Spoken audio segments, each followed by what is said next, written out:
Throughout World War II, dozens of European cities were subjected to Nazi rule and transformed into spaces where daily life lost all previous stability. In each, the ways of surviving varied according to the rules imposed, the local context, and the type of occupation. Some were razed from the air, others crushed by hunger or the terror imposed by the administration. Routines ceased to exist. Access to food became uncertain. Streets were controlled by unintended patrols, and the simplest acts, such as speaking loudly or looking at a stranger, could have unforeseen consequences. Cities adopted new norms, new hierarchies, new fears. Each case offers a different perspective on the dynamics imposed by the Nazi regime on territories that no longer belonged to their inhabitants. What happened in these cities reveals an intimate and direct dimension of the war, where it was not about strategies or fronts, but about what it meant simply to stay alive in the midst of total occupation. Warsaw, a city split in two. Warsaw had ceased to resemble itself from the first days of the occupation. The arrival of German troops in September 1939 marked a point of no return, and from then on, everything that had been recognizable began to transform. The German authorities implemented segregation measures from the outset, and although initially there was no closed ghetto, the physical and symbolic separation between Jews and the rest of the population was already in place. Streets were divided by visible and invisible signs, trams had different rules, and daily routines came to depend on the color of the armband or the surname on one's documents. The first days of occupation brought systematic looting, raids, public humiliation, and forced adjustments to daily life. Shops were closed, confiscated, or transferred to German hands. Jobs disappeared, incomes were no longer regular, and food became scarce. Meanwhile, Warsaw remained full of life, but that life operated under new rules. The city hadn't been completely surrounded, but it already felt like a divided space, with areas marked by fear and others by control. The Germans roamed the main streets, occupying the best buildings and establishing offices, barracks, or residences in what had once been homes, schools, or businesses. As the months passed, segregation became stricter. The use of public transportation was reduced for Jews, as was access to certain places. Shops began to be classified according to who they could serve. Families, for the most part, were forced to move to specific neighborhoods, causing massive displacement within the city. Areas that had once been mixed began to empty of some and fill with others. Houses became overcrowded, and those with nowhere else were trapped on the streets or in makeshift spaces. At the end of 1940, the creation of the Warsaw Ghetto was formalized. The city was divided.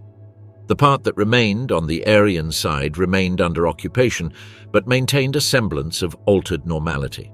In contrast, the walled-off area, where the Jewish population was concentrated, was transformed into a different kind of city, a parallel one. Brick and wood walls were built, with entrances controlled by the German police.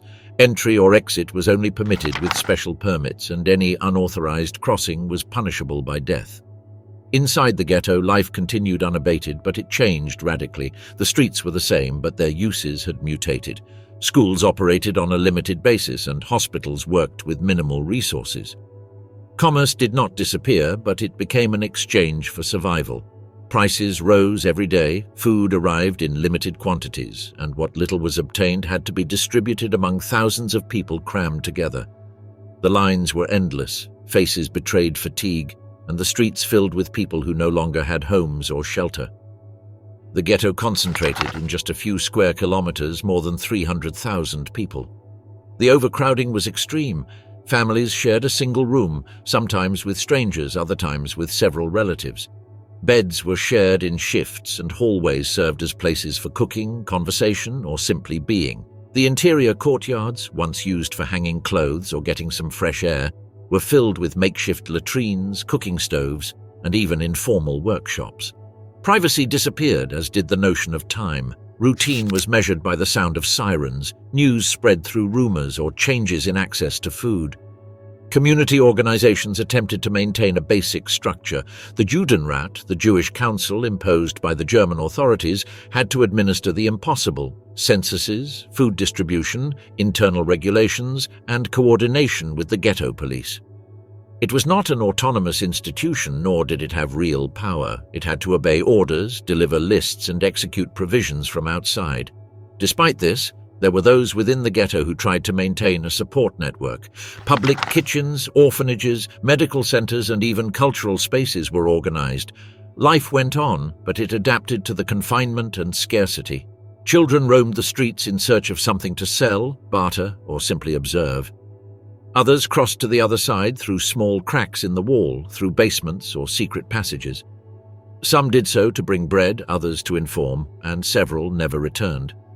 Smuggling was one of the few forms of subsistence. What entered through these clandestine routes became currency: sugar, flour, medicine, used clothing. Women and the elderly also participated, each from their own corner. This wasn't a crime, but rather a matter of surviving without options. The presence of corpses in the streets became common over time. Diseases spread easily: typhus, dysentery, tuberculosis. Doctors did what they could, but lacked sufficient resources. Pharmacies were empty or served only those who could afford impossible prices. The officially distributed food barely covered a fraction of what was needed. Many survived thanks to informal networks or what they obtained through relatives on the other side of the wall. The temples remained standing, but their functions were reduced to a minimum.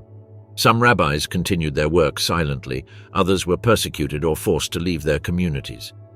Religious festivals were not suspended, but were celebrated with whatever was available: a candle, a loaf of bread, a shared prayer. Schools, when they existed, operated in small spaces with salvaged materials. Classes were held in low voices, with the door closed in case a patrol car entered. Despite everything, some people learned to read, write, or count while outside they heard the footsteps of the police or the murmur of the black markets. The besieged city was not a collection of individual tragedies, but a community trying to resist the systematic deterioration of its existence. Each family invented routines. Some embroidered at night, cooked with shells, or invented games to calm the little ones. Some copied books by hand, others wrote diaries, letters, and memories. The windows, when not boarded up, revealed a landscape of walls, roofs, and human figures in slow motion. The nights were silent or interrupted by screams, gunshots, or rumors circulating at dawn. The ghetto border not only divided spaces, it also marked psychological boundaries. For those who lived inside, it was impossible to ignore the city that continued on the other side. The other Warsaw, where trains continued, parks were open to the public, and food was available in stores unchecked by police. From the high windows, some could see strange streets, the hustle and bustle of normal life, the noise of the market, the passing of cars and uniforms that didn't belong to them. This constant observation fueled the feeling of confinement, but also created a connection with what was no longer possible to inhabit.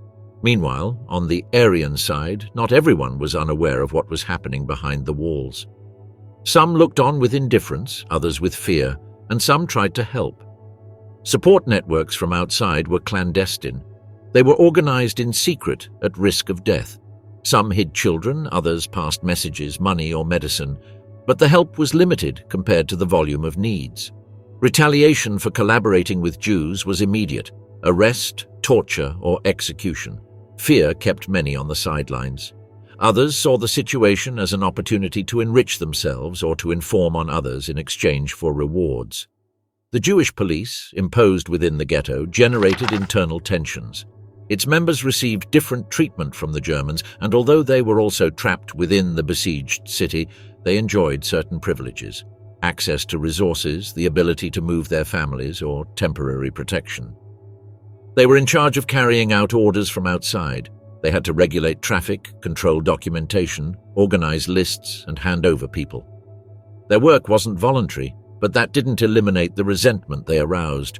Some abused their positions, others tried to act with a certain degree of ethics, but all were viewed with distrust by the population. Time within the ghetto had a different measure. The calendar blurred.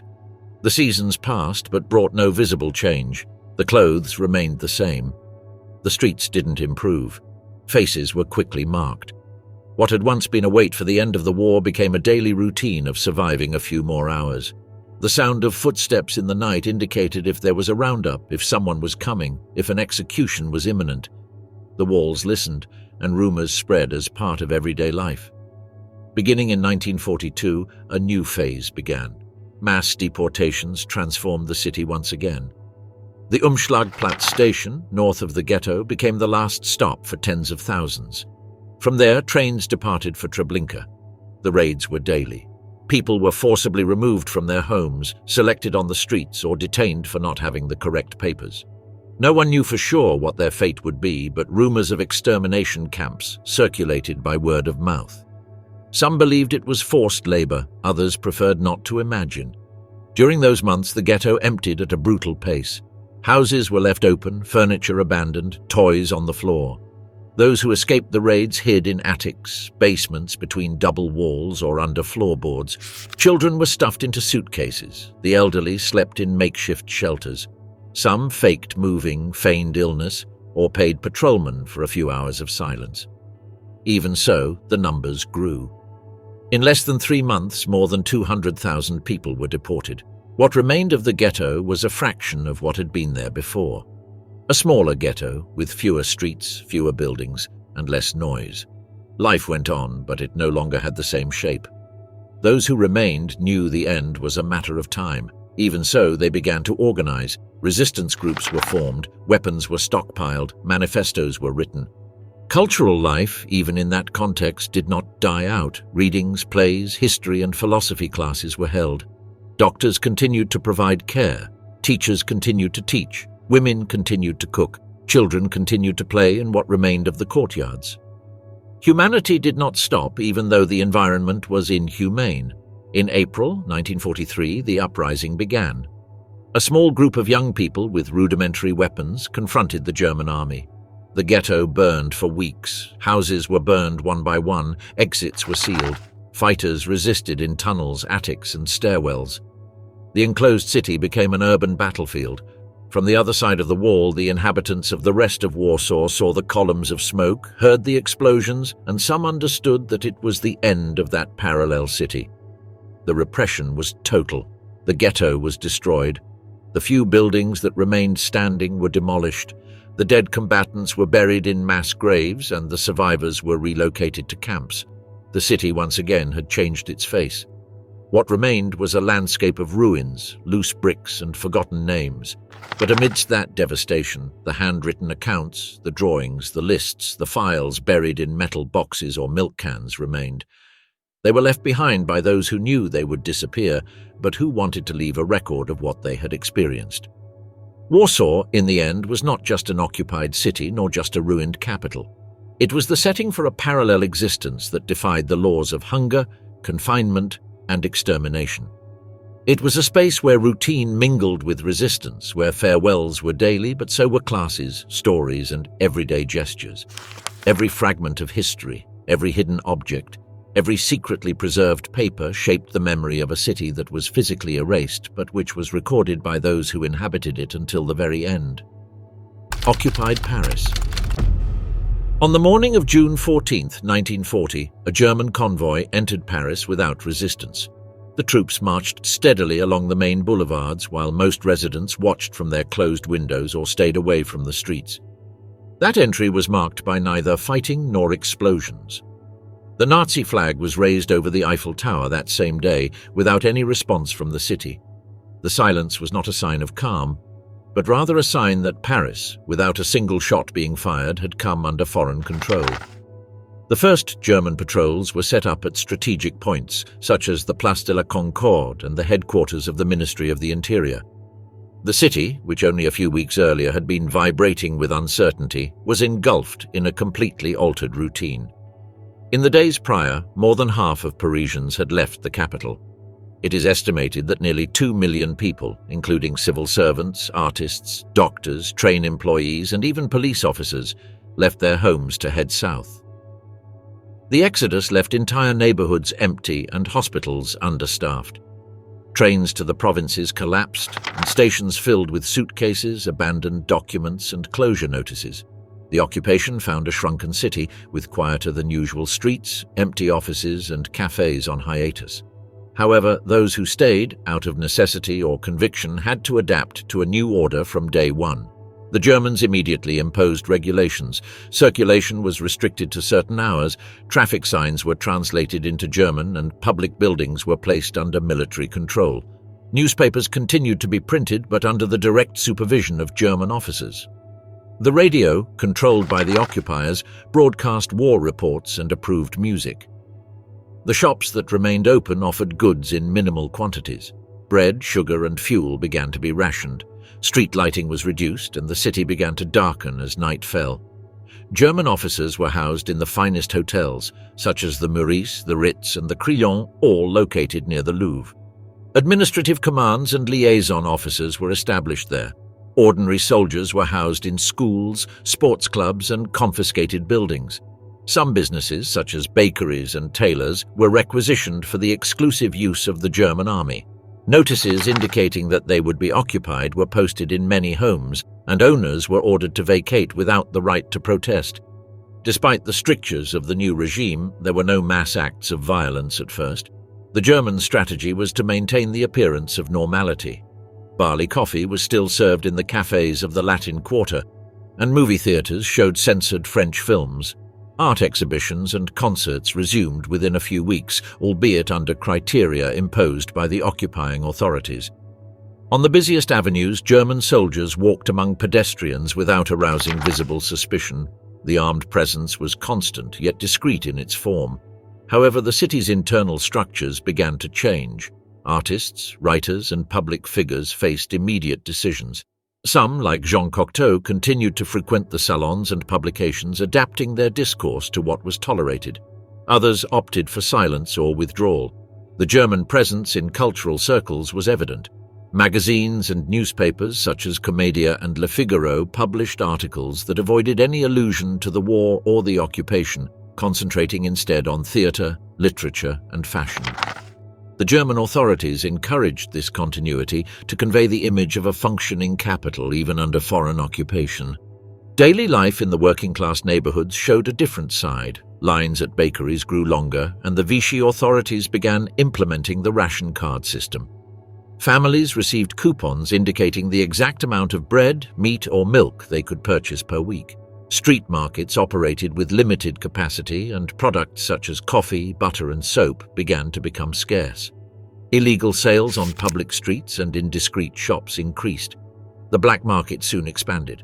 In the first months, arrests were sporadic and targeted at specific cases. People reported for offensive statements, suspected political activities, or citizens violating mobility regulations. The French police, subordinate but operational, maintained its own structure. As the weeks passed, checks intensified and document searches began at stations and strategic intersections. Although racial laws were not immediately enforced, rumors were already circulating about searches and censuses targeting the Jewish community. The Jewish community of Paris, which numbered over 200,000 before the war, began to feel the effects of the occupation from the mid-1940s. Shops run by Jews were marked in internal registers and required to display signs indicating their origin. The yellow star was not yet imposed, but administrative pressure was growing. Some schools were instructed to limit the admission of Jewish children, and charitable organizations began to struggle to distribute aid. High-end cafes and restaurants continued to operate, albeit with reduced menus. The clientele in many cases included German officers, French collaborators, and figures from the publishing world. In some circles, a social routine developed that ignored the general situation. Nights in Montparnasse and Montmartre did not disappear entirely, but their audiences changed. Live music continued in certain clubs, as long as it did not include prohibited songs or unapproved performers. The occupation authorities allowed a certain cultural leeway if this helped maintain public calm. Train stations operated with apparent normality, but under absolute control. Photography was prohibited and schedules were reduced. Many trains were reserved for military use. Postal correspondence continued, although it was read and censored. Public telephones were monitored and private lines were tapped if any suspicion arose. Fear manifested itself in the way people spoke, in avoiding topics, and in reducing contacts. In homes, British radio began to be listened to secretly. Schools resumed activities in September under new guidelines. Some teachers were replaced, and the content was revised. The values of the French state were prioritized, with an emphasis on order, duty, and family. History and literature classes omitted anything that might generate tension. Children grew up with rules that forced them to view what was happening as part of a new normal. Libraries closed for a time and reopened with revised collections. Bookstores withdrew titles by written order of the military administration. The city retained its structure, but its rhythms and forms were no longer the same. Despite the absence of bombings or mass destruction, Paris lived in a different time, with a foreign presence permeating everything. The facades remained the same, but behind every window, every counter, every desk, the rules had changed. As the months passed, the city adopted a routine distorted by the occupation. Noises no longer caused the same alarm, and uniformed faces became part of the landscape. What at first seemed a temporary situation became a stable structure. The local administration operated within the limits imposed by the occupier, and the most important decisions were subject to German supervision. Outwardly, the capital continued to function, but under a progressive control that modified every aspect of urban life. Priorities shifted. It was not about moving forward, but about sustaining what remained. The artists and writers who remained in the city faced constant dilemmas. Some remained on the sidelines, not actively participating, but accepting the imposed conditions. Others chose to collaborate, directly or indirectly, with the regime's cultural institutions. Contracts, exhibition spaces, and guaranteed audiences were offered to those who agreed to align themselves with the official discourse. Some intellectuals seized these opportunities without reservation, signing manifestos, attending events organized by German authorities, or participating in supervised publications. Others did so out of convenience or fear, convinced that remaining visible was a form of protection. The public also adapted. Movie theaters continued to operate with carefully selected screenings, bookstores offered permitted titles, and radio stations played official speeches alongside classical music or entertainment programs. Reading rooms, libraries, and cafes offered spaces for discussion, but with a moderate tone. The cultural environment did not disappear, but it operated within strict limits. Censorship not only eliminated content, but defined the entire framework of what was possible. In this environment, some readers learned to interpret between the lines, while others preferred to avoid any kind of interpretation. Measures against Jews became more visible. The obligation to wear a star on clothing marked a clear change in the relationship with one's surroundings. Administrative restrictions were no longer enough. Now, every step was taken under forced exposure. Segregation became the norm, and those excluded from public life had to limit their movements or seek refuge. The French police implemented these policies effectively. They organized censuses, enforced regulations, and participated in mass arrests. Some citizens offered silent help, but most watched with resignation or indifference. Fear, conformity, or uncertainty blocked any collective attempt at opposition. Attempts to organize resistance began to gain traction, but were still in the minority. Clandestine networks, leaflet distribution, and contacts with the outside world existed, but they were carried out with extreme caution. Failures were paid for with arrest, deportation, or execution. The raids were selective but effective. Surveillance was continuous, and the authorities relied on local collaborators. At the same time, some members of the Parisian elite maintained social relationships with figures of the regime. Dinners, discreet receptions, and gatherings were held in confiscated properties. For those who occupied these spaces, the war seemed far away. There was heat, food, and security. On the other side of the city, entire families squeezed into poor rooms, hoping not to be discovered. The urban structure also changed. Some neighborhoods became militarized, and occupied buildings served as offices, residences, or interrogation centers. Train stations were checkpoints, and movement was subject to authorization. Commerce operated as permitted. Some products were obtained with coupons, others only on the black market. The official economy coexisted with an informal network that offered everything from food to forged papers. Corruption was not an exception, but another way to survive. There were those who benefited from the system, and others who used it as their only available resource. In this scenario, collective morale fragmented. The city no longer shared a common vision. There were areas that sought to avoid attention, others that tried to collaborate without appearing submissive, and some that hoped for change without knowing how to bring it about. Rumors circulated quickly, but reliable information was scarce. There was talk of fronts, of advances and defeats, but almost all of it was speculation. Foreign radio stations were secretly listened to, and those who mentioned them in public took a risk. Even so, the perception grew that the conflict could change direction. This feeling fueled hope and, at the same time, distrust. The role of the local police became more evident over time. As repressive operations intensified, the active collaboration of French forces proved essential. From daily patrols to the execution of arrest warrants, officers participated directly in the regime's actions. Identifying families, classifying them by origin, and coordinating transfers were tasks managed from local offices. This generated internal tension but did not spark confrontations. Institutional discipline prevailed over any kind of dissent.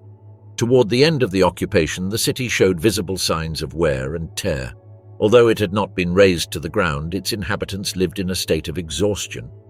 The shortage of basic goods, the deteriorating infrastructure, and constant pressure affected all levels of society. The initial enthusiasm of some sectors had faded, personal relationships were marked by suspicion, and the line between adaptation and complicity was increasingly difficult to draw. Meanwhile, clandestine movements increased. Acts of sabotage, document leaks, and contacts with other regions increased. The expectation of liberation was more concrete but also more dangerous. In recent months, controls became more severe. Arrests were more frequent and rumors of mass deportations circulated more strongly. Fear mingled with anticipation. Many awaited the return of Allied troops. Others feared internal reprisals once power changed hands. In some areas, walls were covered with torn-down posters, signs of clashes or curfew notices. The city had not fallen into ruins, but its social and political structure was completely altered. It remained standing, but transformed by an occupation that had not required destruction to leave its mark. Rotterdam. On May 11, 1940, the population of Rotterdam awoke, still unaware of the magnitude of the previous day. The German bombing, carried out while surrender negotiations were already underway, had reduced the historic center to a landscape of ruins. More than 800 civilians died in minutes, and tens of thousands were left homeless. The destruction was not driven by complex strategic reasons. It was a warning gesture, a way to force the country's surrender through fear. Unlike other European cities that attempted to preserve structures or monuments, in Rotterdam the logic of complete demolition prevailed. There was no room to rebuild on what remained. The Dutch authorities, under German control from the following day, promoted a redevelopment that took devastation as its starting point. The new urban design would not be a restoration of the past, but an organization of the present under control. With wide streets, functional blocks, and an absence of historical elements, Rotterdam's new center was modeled on the idea of efficiency. The priorities weren't symbolic, they were logistical, moving people, storing food supplies, moving quickly. Avenues were laid out without considering the previous fabric, and the city was divided into zones for administrative purposes. The collaboration of some Dutch technicians allowed this plan to advance uninterrupted. It wasn't just about repairing what had been destroyed, but also seizing the opportunity to erase the old city. In the eyes of the occupiers, a rootless city was easier to manage. The loss of spatial identity facilitated population control. Those who lived in Rotterdam couldn't return to the streets they knew. They couldn't find their usual reference points, and in this void, obedience took hold. The population accepted the new order with a silence that wasn't necessarily complicit but functional. The Calvinist moral system that governed much of social life in the Netherlands conditioned responses. The idea of virtue was associated with the fulfillment of duty, with emotional restraint, with obedience not as resignation but as discipline. This cultural framework did not require constant vigilance. In many families, the fear of exposing oneself or standing out in the community was more effective than any uniform. Repression was not always carried out by the German apparatus. In many cases, it was the social structure itself that imposed limits. The rules came from outside, but were obeyed from within. The trauma of the bombing also left a visible mark on everyday attitudes. People did not forget that an act of disobedience or delay on the part of the government had resulted in the total destruction of a city. From then on, many individual decisions were made with that precedent in mind. It was thought that any resistance, although morally valid, could bring disproportionate consequences. This logic of survival was internalized. Lines for rations were formed in an orderly manner. Restrictions on movement were accepted with docility. This was not a matter of trust in the occupiers, but a calculation of the real danger of disrupting the imposed routine. In the first months of occupation, direct and visible German intervention in civilian life was avoided. The Nazis understood that a traumatized city could be managed without undue pressure as long as the appearance of normality was maintained. Local structures were allowed to continue functioning with external oversight. This strategy had a specific effect in Rotterdam, the feeling that there was no alternative. Obedience was a rational choice, not an explicit imposition. Soldiers weren't seen on every corner, but the margin for error was known to be minimal. Changes in urban life were not limited to architecture. Informal markets grew as the only response to planned scarcity. Official food supplies were insufficient, and a parallel exchange network developed that avoided public exposure. The trade of food, charcoal, and basic necessities became a silent, almost ritualistic activity. The city was organized into small alliances, family or neighborhood groups that operated by their own rules. Social relations ceased to depend on institutions and became based on minimal trust. In this context, denunciation was a constant risk. Repression did not need to be massive. Isolated cases were enough to mark the boundaries. A few public arrests, expulsions, or specific executions reinforced the idea that disobedience was not advisable. These were not numbers but symbols. In an environment where everyone shared fear, the story of a family devastated for hiding someone was enough to deter others. Obedience functioned as a form of self-protection, not because people believed in the system, but because they feared personal collapse. Local religious leaders maintained an ambiguous role. They didn't promote active resistance, but neither did they align themselves with the regime. Their discourse reinforced the need to endure adversity with humility, without provoking, without destabilizing. This stance fit with the Calvinist tradition, centered on individual sacrifice and patience. Many churches preached about suffering as a moral path, which reinforced acceptance of the existing order.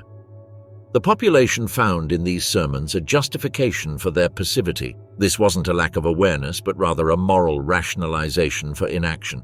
Transportation also reflected the new logic. Trams and bicycles replaced motor vehicles, not out of an ecological choice, but due to the imposition of scarcity. The city moved silently, slowly. This forced pace impacted the perception of time. Days seemed longer, commutes more difficult, meetings shorter. Every daily activity was carried out with caution, as if any movement could be construed as suspicious. Even in the privacy of homes, people spoke in hushed voices. In this climate of subtle control, the city was rebuilt without enthusiasm. Shops were opened, services were restored, streets were cleaned, but there was no pride in this process. Normalcy was feigned, maintained out of convenience, not conviction. Rotterdam was not built as a symbol of resilience, but as an experimental site for functional reorganization, a city without a visible history, with imposed norms and a population adapted to fear. In the midst of this altered environment, education took on a functional rather than formative role. Schools that survived the bombing reopened under supervision with modified curricula. Humanities content was reduced, and technical or practical subjects, such as accounting, industrial drawing, and calculus, were reinforced. National history was censored, Dutch literature replaced with neutral texts, and artistic expression was suppressed. Critical thinking and discussion were not encouraged. The classroom became a space of early obedience, where the important thing was to comply, not to excel. Many parents accepted this transformation out of fear of retaliation, but also because they believed that a disciplined child had a better chance of surviving in a predictable world. Public libraries were controlled along ideological lines. Titles deemed contrary to German order were withdrawn, and only publications approved by the censors were allowed. Reading became a private activity, disconnected from collective exchange. In some homes, forbidden books were kept with extreme care, protected as silent relics. These personal libraries were not acts of active resistance, but attempts to preserve a past that no longer had a public place. The use of urban space was also regulated.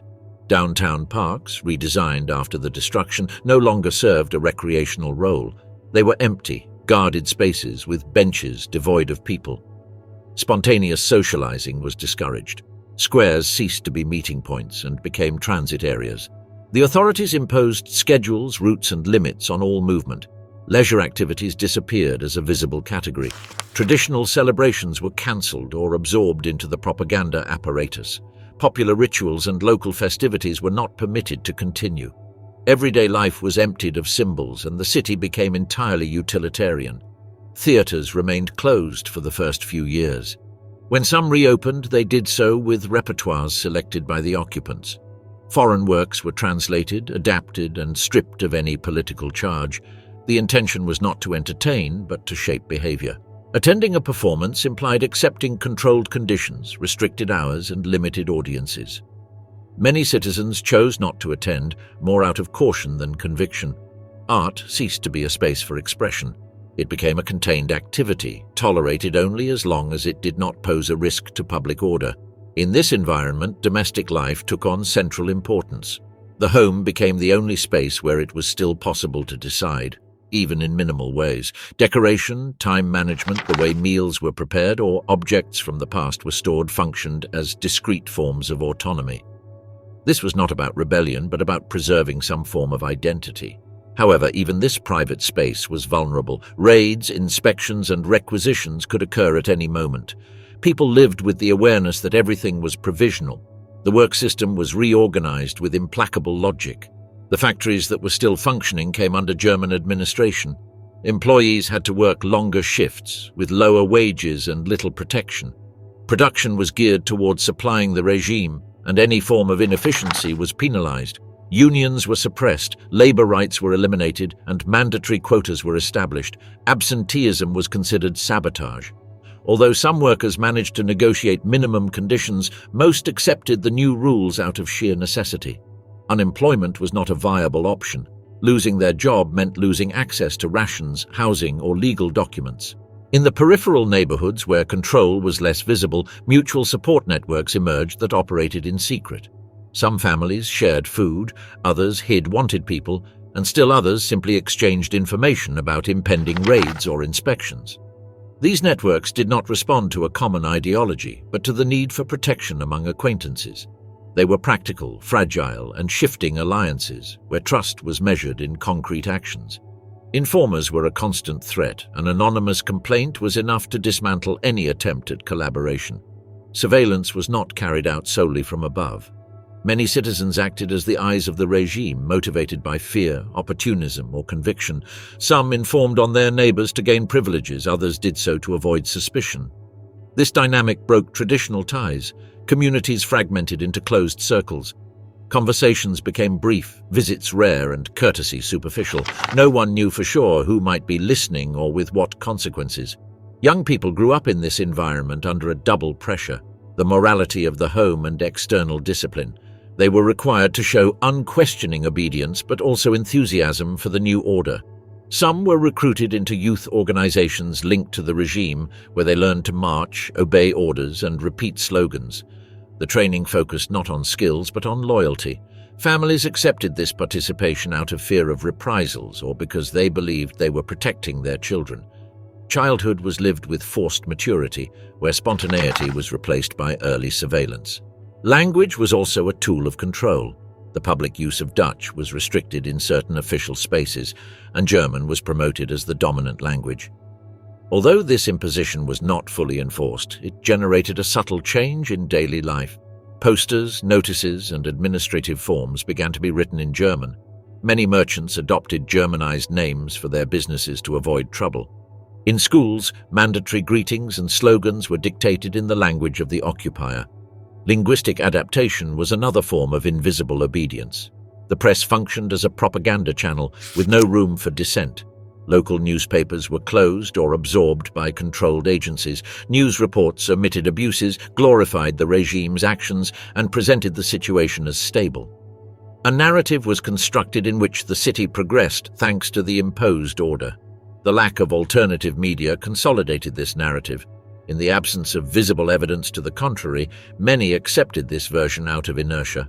Access to foreign radio stations was penalized. Listening to a banned station could lead to arrest, thus information ceased to be a right. It became a dangerous privilege. Over the years, the city modified by the occupation became an everyday landscape. The The new avenues, the functional blocks, the lack of visible history, the internal rules of silence and caution were part of everyday life. There was no enthusiasm or pride, only permanence. Surviving meant adapting, not transforming. Obedience, restraint, and routine were useful tools in a context without clear alternatives. Thus, Rotterdam was not a symbol of open resistance or active collaboration. It was a space shaped by fear, by forced reorganization, and by the practical logic of those who understood that, under certain conditions, compliance might be the only way to continue existing. Prague, the machinery of fear. During the German occupation, Prague was not simply a city under foreign control, but a space meticulously shaped by an administration that turned fear into a tool of government. From the first months, the German repressive apparatus operated with surgical precision, transforming urban routine into an environment where all behavior was observed, recorded, and, if necessary, punished. It was not just about controlling the population, but about shaping their behavior through constant fear. The rise of Reinhard Heydrich as Reich protector of Bohemia and Moravia marked a turning point. Upon his arrival in September 1941, the regime shifted from an authoritarian administration to a model of systematic occupation, focused on eliminating all resistance, even potential resistance. His first action was to declare a state of emergency and enact a series of regulations suspending fundamental rights. Preventive arrests multiplied and previously postponed death sentences were reactivated. The Gestapo had clear instructions: neutralize any form of dissent, from organized sabotage to subversive comments made in hushed tones. The control structure extended from the headquarters at Prague Castle to the most remote alleys. The network of informants expanded considerably, with citizens encouraged to report any suspicious behavior. In factories, schools, and residential buildings, it was common for a worker, neighbor, or even a relative to be identified as a collaborator. Letters were opened, calls monitored, and visits recorded. The message was clear. Any word could be turned into evidence, any misinterpreted gesture into proof of guilt. The number of executions grew alarmingly. Unlike the early years of occupation, when prison sentences or forced labor were imposed, under Heydrich, the death sentence became the preferred solution. There was no need to prove guilt beyond a well-founded suspicion. In 1 week of his mandate, more than 180 people were executed publicly or secretly. Families were not notified and bodies were not returned. Disappearance without a trace became part of the punishment. The goal was not only to eliminate the individual, but to leave a void that destabilized their environment. Surveillance also extended to institutional life. Universities, once centers of thought and debate, were transformed into silent and fearful spaces. Student activities were indefinitely suspended. Professors had to submit their lectures for prior review, avoiding any historical, political, or literary references that might be considered ambiguous. Some departments were closed entirely, and campuses remained under regular patrol. What had once been a cultural bastion now served as a reminder of what had been lost. Heydrich didn't need to deploy an army to command obedience. It was enough that the rules were unpredictable and the consequences brutal. The regime avoided enforcing fixed rules. It preferred to maintain a margin of ambiguity that paralyzed the population. No one knew for sure what was permitted and what was not. This margin of uncertainty generated a permanent state of alert, where the safest course of action was to remain silent, to speak out, to trust. The city became a space where silence was preferred to risk and passivity to questioning. Propaganda campaigns reinforced this atmosphere. Posters with threatening messages were placed in tram stations, markets, and building entrances, warning that collaboration with the enemies of the Reich would be punished without exception. Newscasts projected images of summary executions, accompanied by voices narrating the crimes committed by those who, according to the official version, attempted to destabilize the peace.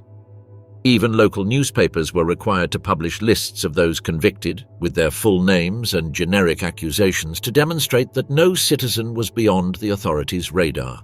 Prague Castle, the symbolic center of power, served as the coordinating hub of the control system. From there, orders were issued, reports received, and the fate of hundreds of people was decided each week. Heydrich held frequent meetings with police chiefs, army officers, and civil administration officials. The goal was not just to repress, but to design a functional, seamless occupation that did not require massive troops on the streets. His method consisted of governing through anticipation of punishment so that each inhabitant internalized the limits before transgressing them. Fear also seeped into the most everyday aspects. Shops were required to close at specific times. Family gatherings could not exceed a certain number of attendees, and the possession of certain foods or tools was grounds for interrogation.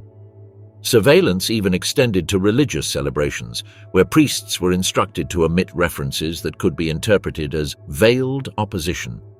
Any deviation from protocol was sufficient to justify intervention. Daily life became an exercise in permanent self-censorship. In working-class neighborhoods, where the level of prior organization was highest, special police units were deployed. Entries and exits were controlled, and work permits were frequently checked. In some areas, markets were replaced by centralized distribution points under German supervision. The objective was twofold: to limit unauthorized exchange and to facilitate the identification of potential subversive contacts. Every transaction was observed, every delivery noted, every absence reported. Communities ceased to be support networks and became minefields of suspicion. In a few months, Heydrich achieved what brute force alone had failed to do: paralyze an entire population without open confrontation. Prague, while remaining a living city, became a still city.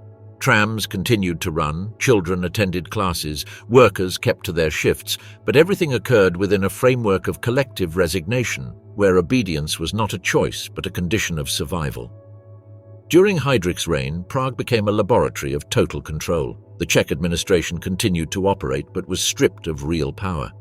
Relevant decisions were overseen directly from the castle. Administrative obedience was not symbolic, but obligatory. The local police were integrated into the Reich's surveillance systems, with precise instructions to report suspicious movements and carry out repression tasks without question. Neighborhoods were divided into sectors with assigned officials. Every incident, visit, purchase, or absence was recorded. Schools, churches, and hospitals fed a constant stream of data. The system didn't require mass punishments. Targeted disappearances were enough to induce fear. Many were taken to distant facilities without a trace. The silence surrounding these absences reinforced self-censorship. Public executions were rare but carefully reported. The local press portrayed them as technical measures. Radio emphasized the stability they generated. At the same time, factories implemented direct surveillance with checks on belongings, conversations, and constant supervision. Any malfunction could be suspected of sabotage. Bureaucratic language was dehumanizing. It wasn't about people, but about unstable or untrustworthy individuals. Arrests didn't require proof. A delay, an imprecise response, or an unjustified letter was enough. The population quickly understood. Interactions were reduced. Doors were closed. Greetings disappeared. Isolation was the only defense. Trams ran, but passengers were silent. Agents could board at any time. Incorrect answers meant arrest. Nighttime visits required special permits. Religious celebrations were regulated. Family gatherings were restricted. Fear replaced customs. Heydrich was invisible but omnipresent. His face appeared in stations and offices. No one spoke his name aloud. When he was attacked, the city stood still. Neighborhoods were sealed off, suspects executed without trial, and literature was destroyed in retaliation. It sent a clear message: any association with the act would be punished without distinction. The effect was immediate. Surveillance was redoubled. Churches were monitored, cemeteries filled. The demand was not just obedience, but the dissolution of all personal boundaries. Control was not merely external, it had been internalized. The entire city operated as a network of crisscrossing surveillance. Prague under Heydrich was not just an occupied territory. It was a functioning system where every gesture, word, and omission could be interpreted as a threat. Life went on, but under a single rule: do not stand out, do not speak, do not trust. Mass starvation in Greece. In the fall of 1941, while the rest of Europe had already been drawn into the center of the conflict, Greece faced a unique and devastating fate. With German armies established in Athens and strategic points across the country, basic living conditions began to deteriorate drastically. German soldiers not only took control of the territory, but also of food, infrastructure, and livelihoods. National reserves of wheat and other products were confiscated to supply the Axis troops, and what little remained was given to those collaborating with the new order. Cities, especially Athens and Piraeus, began to feel the consequences within weeks. The railway system was completely paralyzed, preventing the transport of food supplies from agricultural areas to urban regions. The naval blockade imposed by the British further aggravated the situation. In a mountainous country with fragile communication networks and scarce roads, the interruption of transport was equivalent to a deadly siege. Shops closed because they no longer had any merchandise, and markets lost their usual function. Instead of offering goods, they became spaces for gossip, desperate bartering, and surveillance. Inflation reached absurd levels, and money lost its value almost immediately. Instead, concrete goods began to circulate as units of exchange. A bar of soap could be worth more than whole banknotes. The first winter under occupation revealed the magnitude of the catastrophe. Deaths from starvation numbered in the thousands. Bodies of men and women lay on the sidewalks of Athens, covered with blankets or cardboard. Some were removed by relatives, but others remained exposed for days, waiting for an authority to remove them. Morgues were overwhelmed, and many bodies were buried without identification. Poor neighborhoods were the first to be decimated. In some areas, the average death toll reached more than 30 per day. Hospitals, lacking supplies and insufficient staff, were transformed into places of agony. Doctors tried to alleviate the suffering with what little they could find, but in many cases there wasn't even clean water. The consumption of spoiled food, toxic roots, or fermented garbage began to cause concomitant illnesses such as dysentery and typhus. Children were the most vulnerable. Tens of thousands died in their mother's arms or alone without assistance. Severe malnutrition turned them into immobile figures with sunken eyes and grey faces, recognizable by their appearance rather than their names. The immediate response of the inhabitants was to launch an informal relief network, but this was quickly suppressed. Churches, some neighborhood organizations, and certain doctors attempted to coordinate the distribution of soup or bread, but the occupiers viewed these gestures as threats to their total control. Any organized activity without prior approval was considered suspicious. The soup kitchens began to be monitored, and those who collaborated with their operation were interrogated, arrested, or, in extreme cases, executed. At the same time, the black market emerged as the only means of survival. Individuals with access to warehouses, corrupt soldiers, or clandestine merchants began to manipulate the limited flow of food in exchange for jewelry, property, or favors. A kilo of rice or sugar sold at exorbitant prices. Barter came to dominate all relationships. The black market spread to every neighborhood and became a parallel and omnipresent network, tolerated by the Germans when it suited them and repressed when it escaped their control. The figure of the Messitis, the intermediary who connected the peasant with the urban consumer, gained momentary power but also became a target of popular contempt. They were accused of getting rich while the rest died. Desperation reached such extreme levels that some looted these intermediaries or denounced them to the occupiers only to take their place. Human relationships were completely deformed, community ties disintegrated, and individual survival dominated every decision. Amidst this misery, neighborhood leaders or community representatives who opposed the looting and tried to organize resistance or mutual aid began to disappear. The Gestapo and collaborationist authorities did not hesitate to eliminate any voice that questioned the administration. Public executions were rare but significant. News spread that a particular doctor, priest, or teacher had been shot for organizing a solidarity network. On other occasions, they were arrested and made to disappear without a trace. Fear became a tool of control.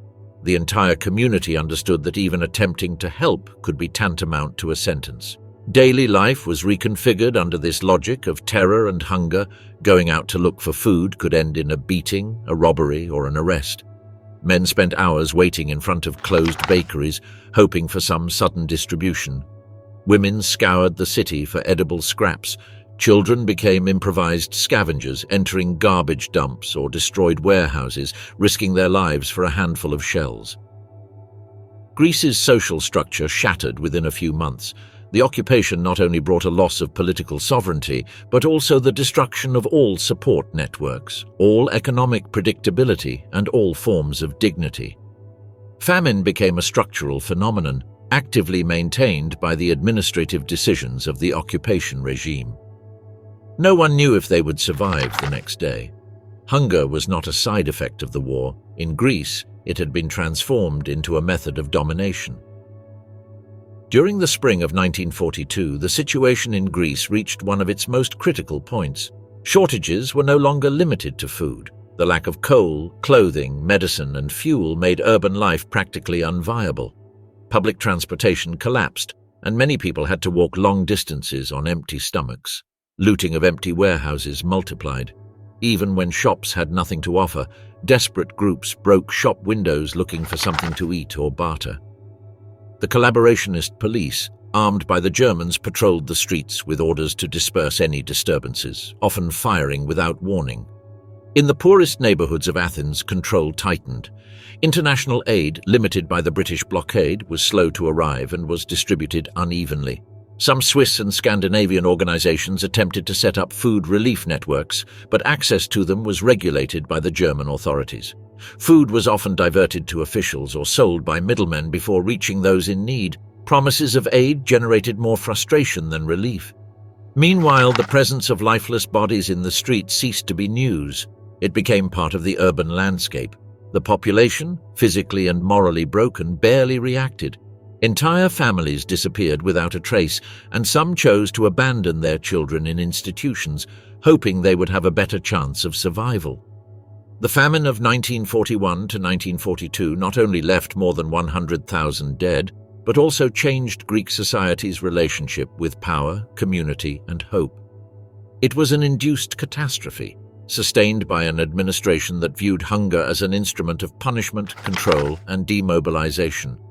The silence that surrounded those months was as lethal as the misery itself.